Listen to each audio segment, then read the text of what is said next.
أما بعد فأعوذ بالله من الشيطان الرجيم.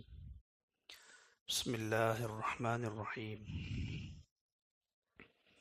وإنه لعلم للساعة فلا تمترن بها واتبعون هذا صراط مستقيم. قال النبي صلى الله عليه وسلم: لتملؤن الأرض ظلما وجورا، فإذا ملئت ظلما وجورا بعث الله رجلا مني اسمه اسمي فيملأ الأرض قسطا وعدلا كما ملئت جورا وظلما. صدق الله مولانا العظيم. رب اشرح لي صدري ويسر لي أمري واحلل عقدة من لساني يفقهوا قولي. رب زدني علما وارزقني فهما سبحانك لا علم لنا إلا ما علمتنا إنك أنت العليم الحكيم. بزرگان محترم، عزیزان گرامی، اس وقت امت مسلمہ بہت آزمائش اور مشکلات کی شکار ہے۔ پوری دنیا میں ہر چہار جانب امت مسلمہ پر ظلم، ستم، آفتیں، مصیبتیں، بلائیں، تکالیف، پریشانیاں مسلط ہیں، اور امت مسلمہ ان پریشانیوں سے، ان مشکلات سے، ان مصائب سے نکلنے کی کوشش تو کر رہی ہے، لیکن کوئی خاطر خواہ ایسا راستہ، ایسا طریقہ انہیں سمجھ نہیں آ رہا ہے کہ جس سے اس بھنور سے نکل جائے۔ شریعت مطہرہ ہر دور میں امت مسلمہ کی رہبری کرتی ہے، ہر مشکل سے نکلنے کا راستہ بتاتی ہے، بشرطے کہ مسلمان بیدار مغزی کے ساتھ قرآن و سنت کو دیکھے اور قرآن و سنت کے ذریعے سے حل نکالنے کی کوشش کرے۔ 100 سال سے ہم دیکھتے ہیں کہ مسلسل امت مسلمہ پر ظلم و ستم ہو رہا ہے، مقدسات چھینے جاتے ہیں، جان اور مال کا تحفظ نہیں ہے، اختلافات ہیں، انتشارات ہیں، فرقہ بندیاں ہیں، گروہ بندیاں ہیں، مختلف نظریات ہیں، مختلف افکار ہیں، مختلف سوچ ہے۔ کل حزب بما لدیہم فرحون، ہر گروہ، ہر جماعت، ہر تنظیم، ہر فرقہ، ہر شخص کا اپنا حق پرستی کا نعرہ ہے، اور ہر شخص سوچ رہا ہے کہ جو میری سمجھ ہے وہی نجات کا ذریعہ ہے۔ ہم سب کو مل کر چند باتوں کا اہتمام کرنا ہے۔ ان چند باتوں کے اہتمام سے ہمیں نجات کا راستہ ملے گا، ہماری پریشانی دور ہو جائے گی، اور ہم مصیبتوں سے نکلنے کے لیے چل پڑیں گے۔ سورہ انعام میں اللہ رب العزت نے پریشانیوں سے نکلنے کے لیے چند ہدایات عطا فرمائی ہے۔ یہاں پر بہت افسوس کے ساتھ ہم یہ کہہ سکتے ہیں کہ امت مسلمہ مجموعی طور پر قرآن کریم سے وابستہ نہیں ہے۔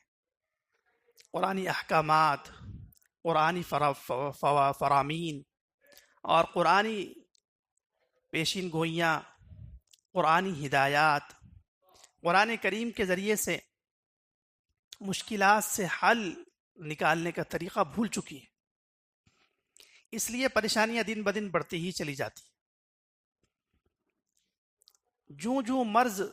جو علاج ہوتا ہے تو مرض بڑھتا ہے، پریشانی بڑھتی ہے۔ تو اس وقت ہم چند باتیں سمجھیں گے کہ یہ مجموعی طور پر پوری امت مسلمہ، آج کا جو عنوان ہے، آج کا جو موضوع ہے، یہ ہم سب کی ضرورت ہے۔ یہ تمام امت مسلمہ کے ہر گروہ کی، ہر تنظیم کی، ہر فرقے کی، ہر شخص کی، ہر جماعت کی بنیادی ضرورت ہے، اس لیے کہ اس کا تعلق عقیدے سے، اور عقیدے کے اوپر انسان کی نجات کا دار و مدار ہے۔ آپ قرآن کریم کھولیں گے تو اللہ تعالیٰ جا بجا فرماتا ہے ان الذین آمنوا، بے شک وہ لوگ جن کا عقیدہ صحیح ہوا، وعاملوا الصالحات، اور اس کے بعد ان کا عمل بھی درست ہوا، اس کے بعد فلہم اجر غیر مأمون، ان کے لیے ہے نجات، کامیابی۔ تو بنیاد یہ ہے کہ ہمارے عقائد درست ہو، اور عقائد میں بہت سارے عقائد ہیں، لیکن ہمیں اس وقت یہ سمجھنا ہے کہ یہ جو پریشانی ہے، ذلت ہے، پستی ہے، افراتفری ہے، فرقہ بندی ہے، یہ اس سے نکلنے کا کیا قرآن کریم نے حل بتایا ہے۔ تو سورۃ الانعام بہت عظیم الشان سورت ہے۔ اس میں اللہ تعالیٰ نے ابتدائی سے ایران کے مجوسیوں کا رد فرمایا، اور ان کے دو قسم کے دیوتا تھے، ایک یزدان اور ایک اہرمن، یعنی ایک خیر کا معبود تھا اور ایک شر کا معبود تھا۔ تو اللہ تعالیٰ نے فرمایا الحمدللہ الذی خلق السماوات والارض وجعل الظلمات والنور، کہ خیر اور شر دونوں کا خالق اللہ تعالیٰ ہے، نہ یزدان ہے نہ اہرمن ہے۔ خالق خیر بھی اللہ تعالیٰ ہے، خالق شر بھی اللہ تعالیٰ ہے۔ تو جب شر آپ پر مسلط ہو جائے، مصیبت آپ پر مسلط ہو جائے، پریشانی کے ماحول میں آپ چلے جائیں، اس کا حل بھی اللہ کے پاس ہے۔ اور اگر خیر، فراوانی، فتوحات آپ کے حق میں آ جائیں، اس وقت بھی حل اللہ کی طرف رجوع کرنے میں۔ اس کے بعد اللہ تعالیٰ نے سورہ انعام میں شرک فعلی اور شرک اعتقادی کی بہت سارے مقامات میں نفی فرمائی۔ اب اگر ہر بات کی تشریح کریں گے تو وقت ہمارے لیے ناکافی ہو جائے گا۔ مختصر یہ ہے کہ کوئی آدمی کسی بت کو معبود بنا لے، کوئی آدمی کسی غیر کو معبود بنا لے، اس کو شرک اعتقادی کہتے ہیں، اور کوئی شخص اپنی طرف سے حلال حرام کرتا رہے، اس کو شرک فعلی کہتے ہیں۔ تو ان دونوں کا رد کرتے ہوئے آخری صفحے پر ہم چلتے ہیں، جہاں اللہ تعالیٰ نے مشکلات سے نکلنے کا راستہ ہمیں بتایا ہے، اور یہ وقت کی ضرورت ہے، اور قرآن کریم کو اس انداز سے پڑھنے کی ضرورت ہے، سمجھنے کی ضرورت ہے، غور کرنے کی ضرورت ہے۔ قرآن کریم کہتا ہے افلا یتدبرون القرآن ام علی قلوب اقفالها، کیا یہ قرآن کریم میں غور نہیں کرتے کہ یا دل ان کے دلوں پر تالے پڑ چکے ہیں؟ تو غور کرنے کا طریقہ یہ ہے کہ اس پستی اور ذلت کا حل قرآن کریم میں ہے، اور اللہ تعالیٰ نے سورۃ الانعام میں آج کی موجودہ پستی کا علاج ذکر فرمایا ہے۔ سورہ انعام کی بالکل آخری صفحے پر اللہ تعالیٰ نے یہ فرمایا کہ قیامت کی بڑی نشانیاں آنے والی ہیں۔ هل ينظرون إلا الساعة هل ينظرون إلا أن تأتيهم الساعة أو يأتي ربك أو يأتي بعض آيات ربك۔ یہاں سے اللہ تعالیٰ دو اہم باتیں ذکر فرماتا ہے۔ پہلی بات تو یہ ہے کہ انسان جب رب کا نافرمان ہوتا ہے تو وہ عجوبہ دیکھ کر ہی اطمینان حاصل کرنا چاہتا ہے، وہ کرامت اور کشف دیکھ کر انقلاب لانا چاہتا ہے۔ اس کی تسلی غیب کے ایمان پر نہیں ہے، اس کی تسلی دلائل اور عقل اور مشاہدہ اور نظر آنے پر ہو جاتی ہے۔ یہ اس کی سب سے بنیادی غلطی۔ ہم نے جو تم کو دنیا میں بھیجا ہے الذین یؤمنون بالغیب، وہاں بنیادی بات بالکل قرآن کریم کے شروع میں اللہ نے فرمایا کہ غیب پر ایمان لانا پڑے گا۔ جن چیزوں کو آپ نے دیکھا نہیں ہے اس کو ماننا پڑے گا۔ جنت کا وجود ہے، جہنم کا وجود ہے، آخرت ہے، برزخ ہے، حساب کتاب ہے۔ اس کے بعد فریق فی الجنت و فریق فی السعیر، ایک گروہ کے لیے جنت کا فیصلہ ہونا ہے، ایک گروہ کو جہنم میں جانا ہے۔ غیب پر پورا ایمان ہے۔ اللہ تعالیٰ نے فرمایا کہ انسان کی سب سے بڑی خامی ہے کہ وہ چاہتا ہے کہ کچھ عجوبہ دیکھے، کچھ انوکھی چیزیں دیکھے۔ کیا دیکھے؟ هل ينظرون الا ان تأتيهم الملائکۃ، یہ چاہتے ہیں کہ فرشتے نازل ہو جائیں تب ہم ایمان میں پختہ ہو جائیں گے۔ او یأتی ربک، نعوذ باللہ، یا یہ چاہتے ہیں کہ اللہ تعالیٰ کی تجلیات کا ظہور ہو جائے۔ او یأتی امر ربک، یا یہ چاہتے ہیں کہ قیامت کی کوئی بڑی نشانی ظاہر ہو جائے۔ اس کے بعد اللہ تعالیٰ نے اسی صفحے کے آخر میں، سورۃ الانعام کی آخری صفحے کی بات کر رہا ہوں، آپ لوگ بعد میں جا کے غور کر سکتے ہیں، یہاں اللہ تعالیٰ نے فرمایا کہ ایک وقت ایسا آئے گا کہ عجوبے، کرشمے، ان سب سے بڑھ کر 10 بڑی نشانیاں تمہارے سامنے ظاہر ہوگی۔ حدیث پاک میں ہے، رسول اللہ صلی اللہ علیہ وسلم نے صحابہ سے ایک دفعہ پوچھا جب وہ مسجد میں اس طرح بیٹھے ہوئے تھے کہ ما تتذاکرون، کہ کس مشغلے میں ہو، کیا گفتگو چل رہی ہے؟ تو صحابہ نے عرض کیا نذکر الساعۃ، کہ حضرت ہم تو قیامت کے بارے میں، یعنی بالکل عجوبہ جو خرق عادت ہو، خلاف عادت ہو، اس کا تذکرہ کر رہے ہیں۔ تو اللہ کے نبی صلی اللہ علیہ وسلم نے فرمایا انہا لن تقوم حتی ترون قبلها 10 آیات، کہ قیامت اس وقت تک قائم نہیں ہوگی جب تک کہ تم 10 انوکھی خرق عادت، خلاف عادت اور بڑی چیزیں نہ دیکھ لو۔ قیامت کے آخر میں غیب ختم ہونا شروع ہو جائے گا اور کچھ اللہ تعالی ہمیں اشارات اور مشاہدات فرمائے گا، لیکن اور ان اشارات اور مشاہدات میں امت مسلمہ کا غلبہ ہوگا۔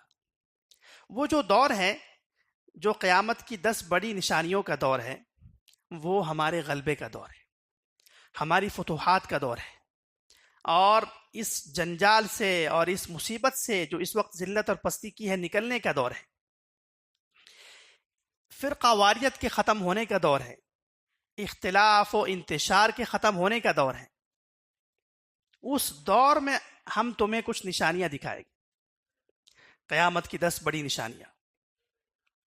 یہاں جو بات عرض کرنی ہے وہ یہ ہے کہ اس سورہ انعام میں اللہ تعالیٰ نے فرمایا کہ قیامت کی 10 بڑی نشانیاں آئے گی، تمہارے اے مسلمانوں اپنے دور میں آئے گی، تمہارے غلبے کے وقت آئے گی، فتوحات کے وقت آئے گی، جس وقت پوری دنیا پر تمہارا تسلط ہو جائے گا، اس وقت آئے گی۔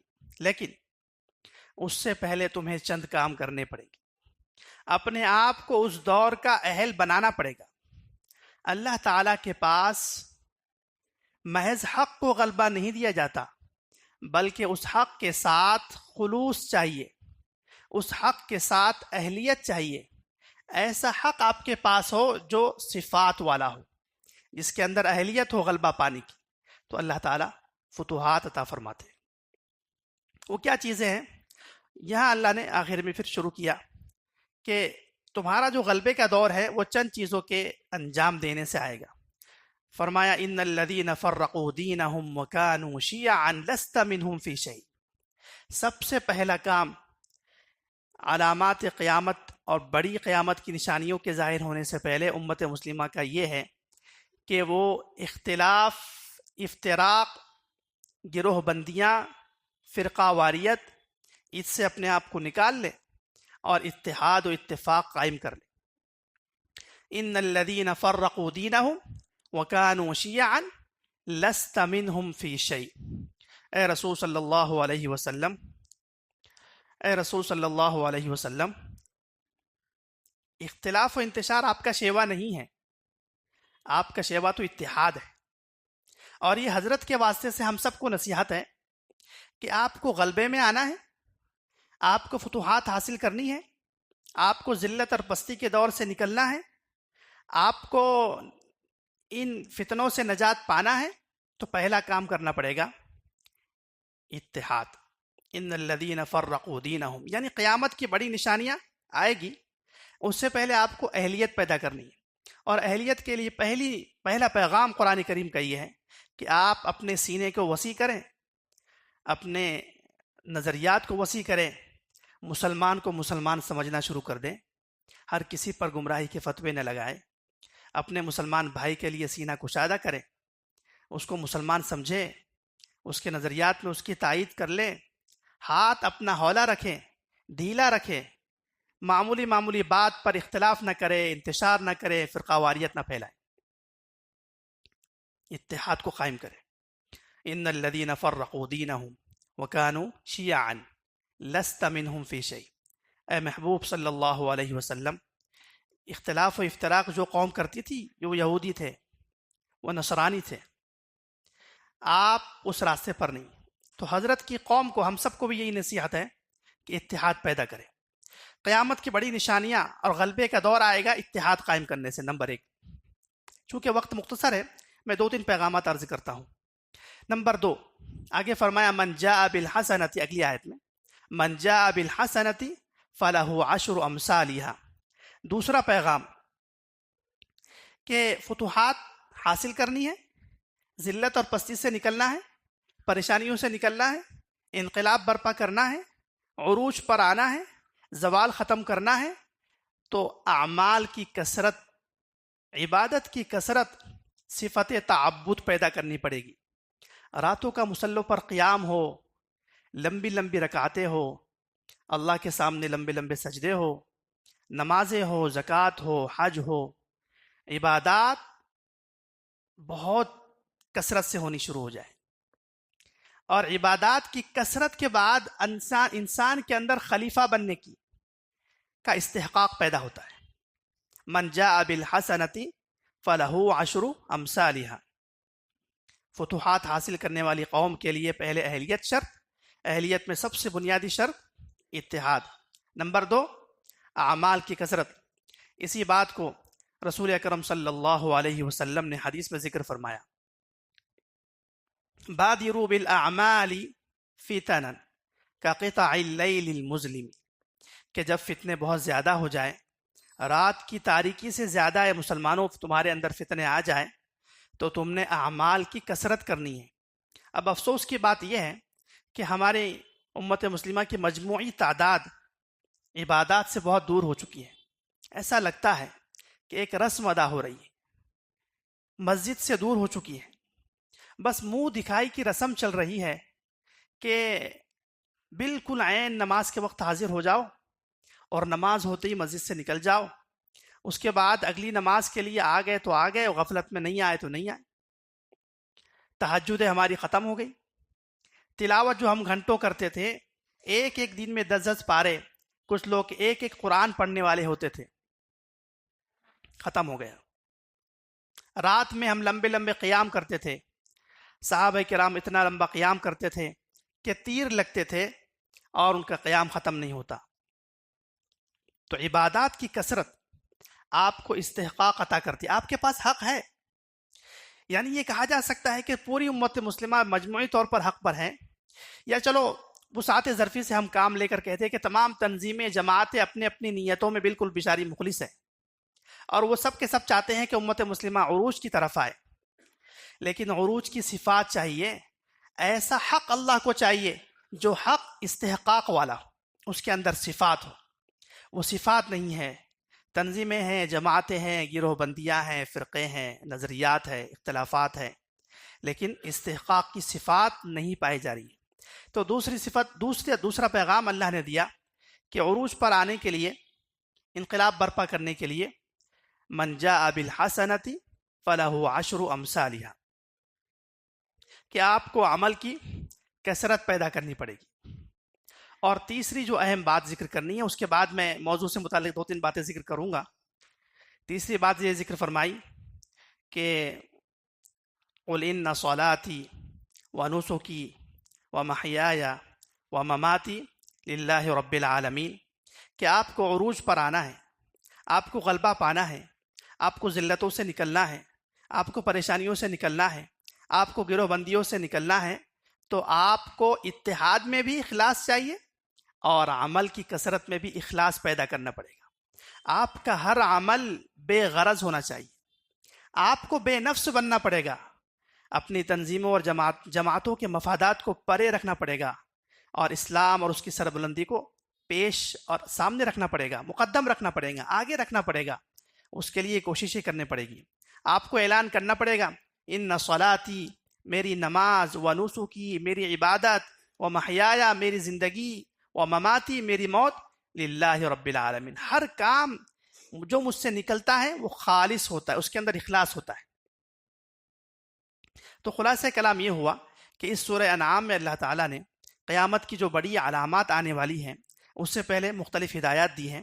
اس میں 3 ہدایات میں نے مختصراً عرض کر دی کہ ایک تو اتحاد ہمیں پیدا کرنا پڑے گا، نمبر 2 اعمال کی کثرت، آج کے بعد ہماری کوشش یہ ہو کہ میرے 10 پارے کی تلاوت ہو جائے، میرا لمبا لمبا قیام ہو جائے، اور میں خفیہ خفیہ صدقہ کرنے والا بن جاؤں، اور میری کوشش ہو کہ میرے ہر عمل میں اللہ کی رضا ہو، اللہ کی رضا اور خوشنودی مطلوب ہو۔ اس تمہید کے بعد یہ بات عرض کرنی ہے کہ اس فتنوں سے اور ذلتوں سے نکلنے کے لیے اللہ تعالیٰ نے ہم سب کو رسول اللہ صلی اللہ علیہ وسلم کے ذریعے خوشخبری بھی سنائی ہے، بشارت دی ہے۔ فرمایا ابشرکم بالمہدی یبعث علی اختلاف من الناس وزلازل، کہ میں مسلمانوں کو خوشخبری دیتا ہوں کہ جب یہ زلزلوں میں، پریشانیوں میں، زلزلوں کی 2 قسمیں ہوتی ہیں نا، ایک زلزلہ حسی ہوتا ہے جس سے عمارتیں گر جاتی ہیں، جس سے جانیں چلی جاتی ہیں، جس سے لوگ انتقال کر جاتے ہیں، اور ایک زلزلہ ہوتا ہے عقیدے پر وارد ہونے والا، جس سے آپ کا عقیدہ ہل جاتا ہے، جس سے آپ اعمال میں کمزور ہو جاتے ہیں، جس سے آپ گمراہ ہو جاتے ہیں۔ تو دونوں قسم کے زلزلے ہیں، فتنے ہیں، پریشانیاں ہیں، مشکلات ہیں۔ اللہ کے نبی فرماتے ہیں صلی اللہ علیہ وسلم ابشرکم بالمہدی یبعث فی امتی علی اختلاف من الناس وزلازل، کہ اس ذلت سے نکلنے کے لیے ایک نکالنے والا بھی بھیجوں گا۔ پہلے آپ کو اہلیت پیدا کرنی پڑے گی، صفات پیدا کرنی پڑے گی، اس کے بعد ایک شخصیت میں بھیجوں گا، جو شخصیت آپ کی رہبری کر کے اس اختلافات کو ختم کر کے اتحاد میں آپ کو تبدیل کرے گی، اور اس عبادت سے دوری کو ختم کر کے عبادت کرنے والا آپ کو بنائے گی، اور اس ذلت اور پستی کو دور کر کے ساری دنیا میں اہل حق کو غلبہ دلائے گی، اور اس کے ساتھ تمام مسلمان جاں فروشی کریں گے، سرفروشی کریں گے، اور اپنا تن من دھن اسلام کے غلبے کے لیے قربان کر دیں گے۔ تو وہ جو شخصیت ہے جو اللہ تعالیٰ نے ہماری اہلیت کے بعد بھیجنے والے ہیں، انہی لوگوں کے لیے آئیں گے جو اتحاد والے ہوں، جو اعمال میں کثرت والے ہوں، جو اخلاص والے ہوں۔ اور بھی 1-2 ہدایات وہاں پر موجود ہے سورہ انعام میں۔ وہ جو شخصیت آنے والی ہے، اس شخصیت کی 2-3 نشانیاں پہلے ہوگی، اس کے بعد وہ شخصیت آئے گی۔ تو امام مہدی رضی اللہ تعالی عنہ تشریف لانے والے ہیں اپنے وقت پر۔ کس وقت کس گھڑی آنے والے ہیں اس کا کسی کو علم نہیں ہے۔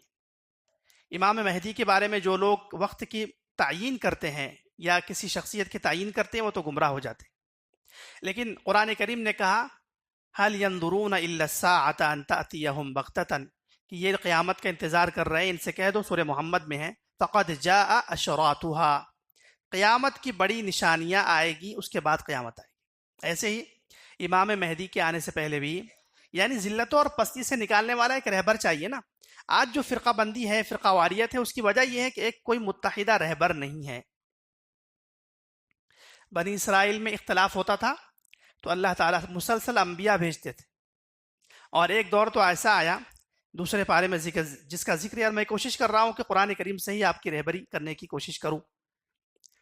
ایک وقت تو ایسا آیا کہ ایک نبی موجود ہے، حضرت شمویل علیہ السلام، اور ایک دشمن پر بنی اسرائیل کے ایک دشمن کا بنی اسرائیل پر حملہ ہو گیا۔ اس وقت بنی اسرائیل مسلمان تھے، اہل حق تھے، صفات ان کے اندر موجود تھی، کچھ اعمال میں کمی بیشی، اسی طرح اتحاد و اتفاق نہیں تھا جیسے ہماری کیفیت ہے۔ تو اللہ تعالیٰ نے ان کے لیے ایک رہبر چنا۔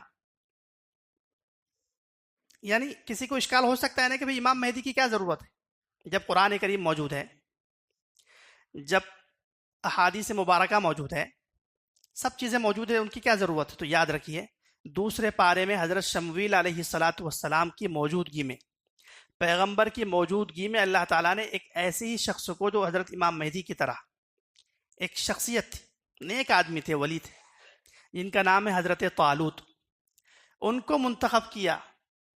کس کے لیے؟ حضرت داؤد علیہ السلام کی خلافت قائم کرنے کے لیے۔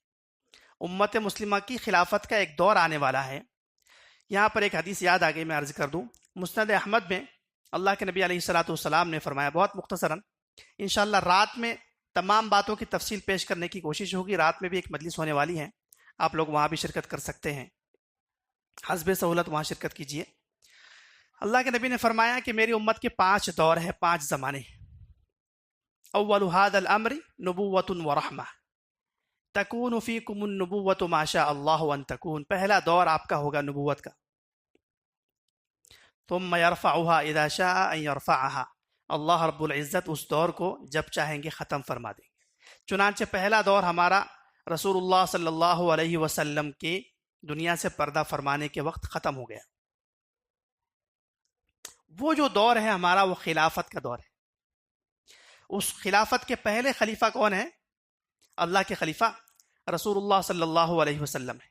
لیکن آپ اور ہم سب غور کریں کہ اس خلافت کے قیام کے سے پہلے مسلمانوں نے کتنی آزمائشیں گزاری ہیں۔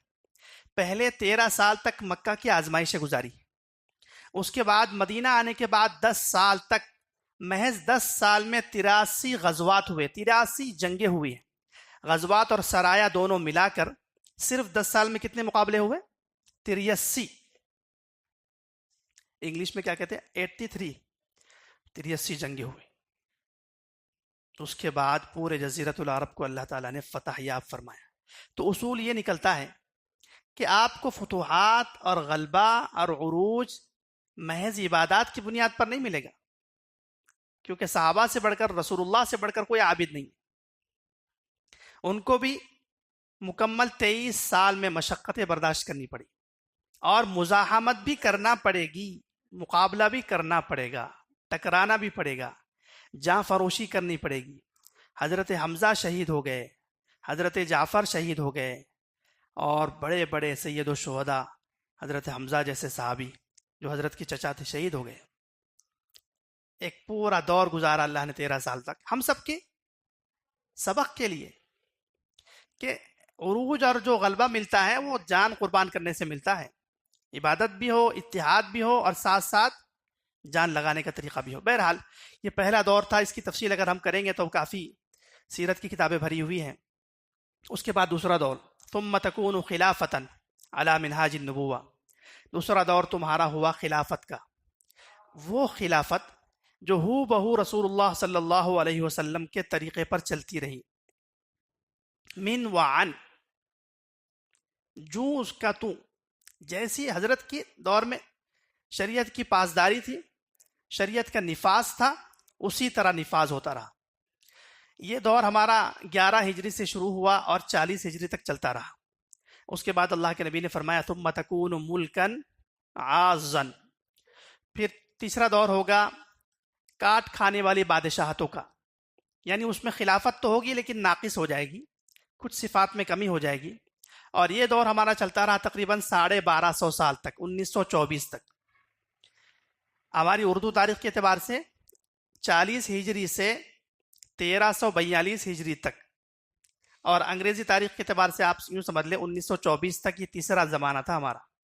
اس کے بعد اللہ کے نبی نے فرمایا ثم تکون ملکن جبریتا، اس کے بعد مسلمانوں پر ظلم و ستم کا، جبر کا اور پریشانیوں کا، مصیبتوں کا زمانہ ہوگا، جس میں ہم جی رہے ہیں اس وقت۔ پوری دنیا میں کوئی جان کا تحفظ بھی نہیں، مال کا تحفظ بھی نہیں، عبادات بھی ہماری ان کے رحم و کرم پر چلی گئی ہے۔ اس کے بعد آخری جو دور ہوگا پانچواں، ثم تکون خلافتا علی منہاج النبوہ، تو پانچواں دور خلافت کا ہوگا، کامل خلافت کا ہوگا، ایسے ہی کامل خلافت جیسے خلفائے راشدین کی تھی۔ تو یہ ایک دور ہمارا ابھی آنے والا ہے۔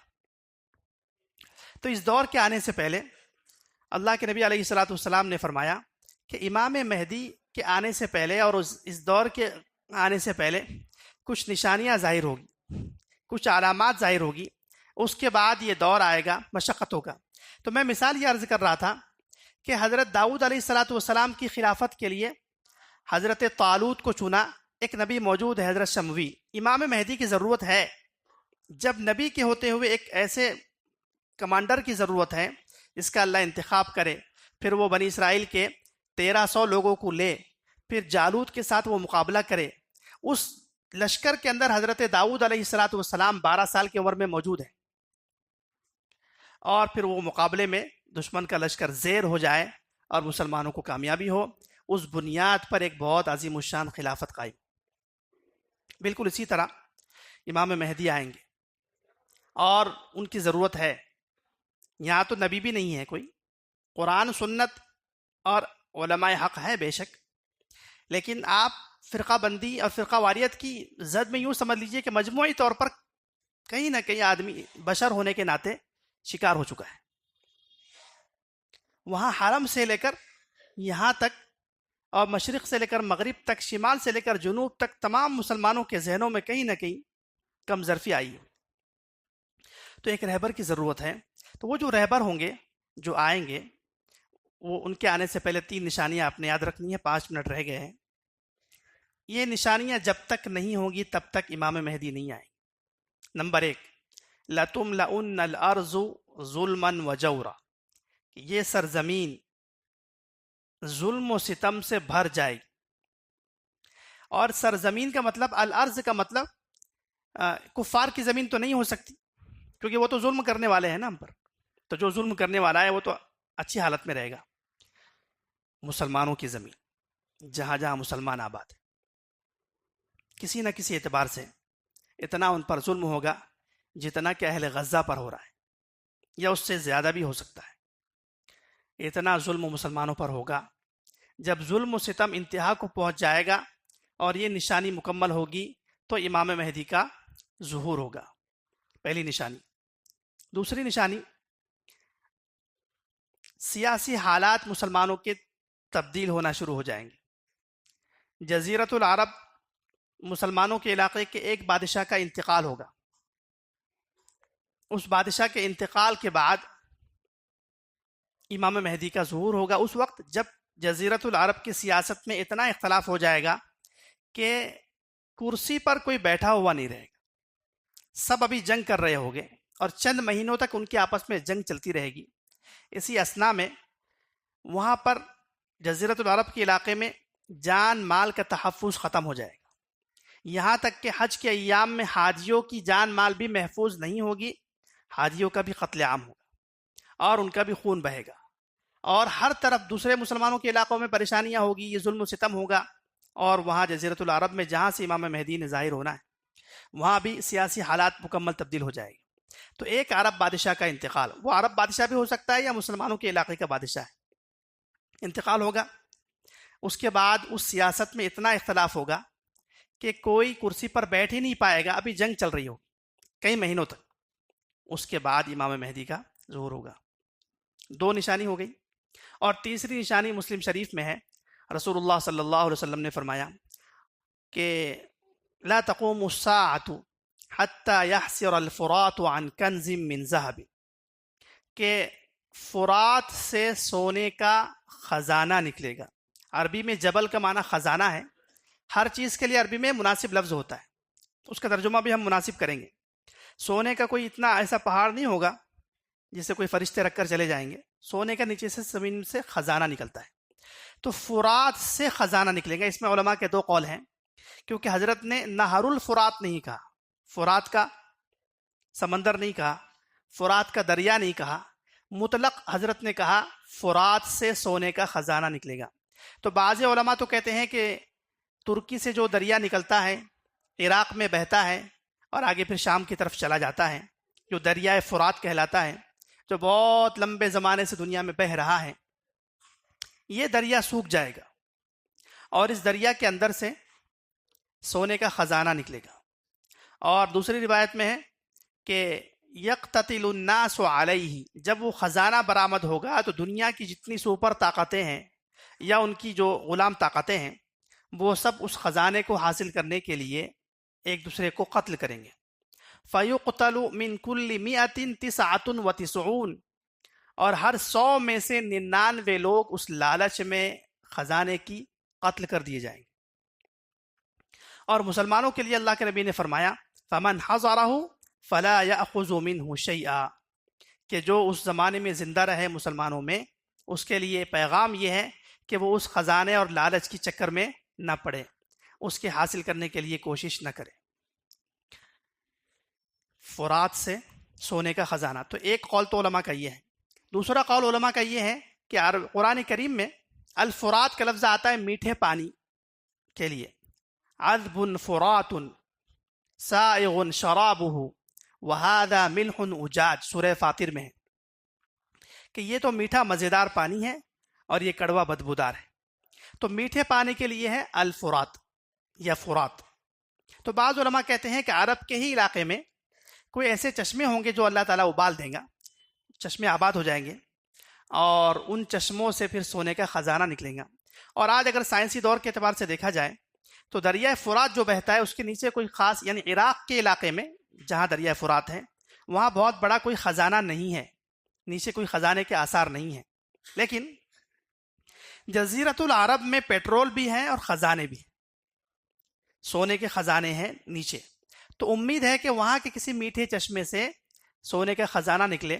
یہی وجہ ہے کہ ایک روایت میں اللہ کے نبی علیہ الصلوۃ والسلام نے فرمایا یقتتل عند کنزکم ثلاثہ، کہ وہ جو 3 بادشاہ ہوں گے نا، عرب کے ایک بادشاہ کا انتقال ہوگا تو اس کے جو 3 شہزادے ہوں گے، اس نسل کے 3 لوگ ہوں گے، وہ تمہارے خزانے پر جنگ کریں گے. یقتتل عند کنزکم ثلاثہ کلہم ابن خلیفہ ثم لا يصير الى واحد منهم، کہ ایک عرب کے بادشاہ کے انتقال کے بعد اس کی نسل کے 3 لوگ، اس خاندان کے 3 لوگ اس کنز کو، اس خزانے کو حاصل کرنے کے لیے. وہ خزانہ کون سا ہو سکتا ہے؟ یہی جو سونے کا خزانہ ہے، کیونکہ عرب والوں سے خطاب کر کے کہہ رہے ہیں عند کنزکم، تمہارے خزانے کے پاس.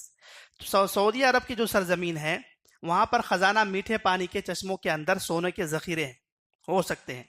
یہ دونوں قول ہو سکتے ہیں، علماء کے دونوں رائے ہیں. خلاصہ کلام یہ ہے کہ 3 نشانیاں یہ بڑی بڑی عرض کر دی تاکہ آپ لوگ مطمئن بھی ہو جائیں. جب تک یہ 3 نشانیاں نہیں ہوگی امام مہدی نہیں آئیں. اور اس وقت کوئی اگر دعویٰ کر رہا ہے کہ میں مہدی ہوں یا کوئی اس کو مان رہا ہے تو وہ سب گمراہی پر ہیں اور وہ اپنے ایمان کو داؤ پر لگا چکے ہیں.